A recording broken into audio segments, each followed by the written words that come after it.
Hello বন্ধুরা, আসসালামু আলাইকুম। সবাই কেমন আছেন? আশা করি সবাই ভালো আছেন। আমিও আপনাদের দোয়ায় ভালো আছি। আজকে আমি শিলন মাছ রান্না করব। শিলন মাছগুলো ভেজে নিচ্ছি। এখন প্যান বসাই দিচ্ছি। প্যানে আমি আলু ভেজে নিচ্ছি। আমি আলু এবং কাঁচকলা দিয়ে শিলন মাছ রান্না করব। সবসময় ভুনা রান্না করতে ভালো লাগে না, সবজি খেতে হয়। আর আলু ভাজা হলে তো আমার অনেক মজা লাগে। কাঁচকলাও কিন্তু ভাজি করলে আমি এমনিতেই খেয়ে নিই, তরকারি রান্না করে লাগে না। আমার আলু ভাজা হয়ে গেছে, এখন কলাগুলো ভেজে নিচ্ছি। আলু এবং কাঁচকলা দিয়ে আমি শিলং মাছ রান্না করব। এই তো প্যান বসাই দিছি, পেঁয়াজ দিয়ে দিলাম, পেঁয়াজের সাথে লবণ দিয়ে দিলাম। ভাজা ভাজা হয়ে গেছে, এখন মশলাগুলো দিয়ে দিছি।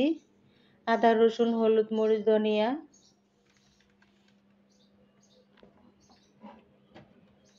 মশলা কষানো হয়ে গেছে, এখন আমি তরকারিগুলো দিয়ে দিব। আলু এবং কলা ভেজে রাখা সেগুলো দিয়ে দিচ্ছি। এগুলোকে এখন আমি মশলাতে কষিয়ে নিব নাড়াচাড়া করে। যে যেখান থেকে আমার ভিডিওটা দেখা শুরু করছেন সবাই একটা লাইক দিবেন প্লিজ। লাইক ছাড়া কেউ ভিডিও দেখবেন না। আমরা এত পুরনো হয়ে গেছি, এখনো যদি আমরা লাইক ছাড়া ভিডিও দেখি তাহলে আমরা কোথায় যাব? নতুনরা কি করবে? আমাদের থেকে কি শিক্ষা পাবে নতুনরা? তো এখন আমি পরিমাণ মতো পানি দিয়ে দিলাম।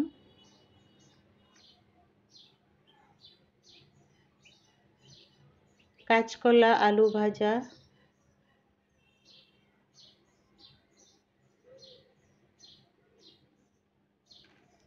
এখন আমি মাছগুলো দিয়ে দিচ্ছি।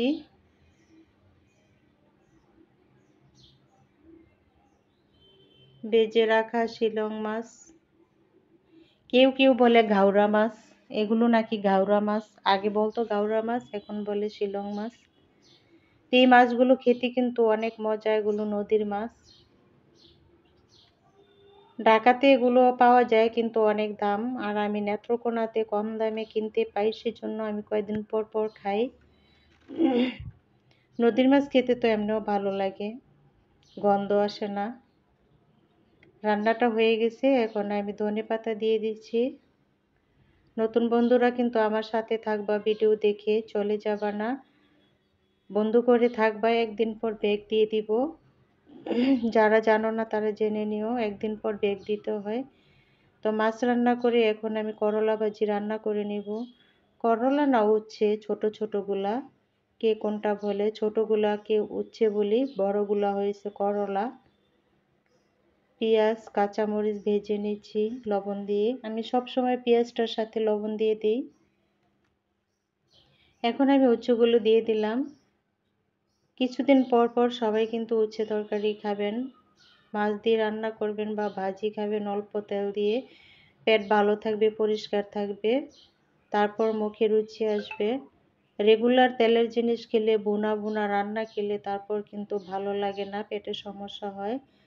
সেই জন্য উচ্ছে তরকারি খাবেন বা ভাজি খাবেন, ভালো লাগবে, পেট ও শরীর দুটোই ভালো থাকবে। যে যেখান থেকে আমার ভিডিওটা এই পর্যন্ত দেখে আসছেন সবাইকে অনেক অনেক ধন্যবাদ আপু ভাইয়ারা। আমার উচ্ছে ভাজিটা কিন্তু হয়ে গেছে। আর আমার প্রাকৃতিক দৃশ্য কেমন হয়েছে সবাই কমেন্টস করে জানাবেন। এত সুন্দর জায়গা, আমার গ্রাম এলাকা দেখলে খুবই ভালো লাগে। তো সবাই ভালো থাকবেন। আল্লাহ হাফেজ।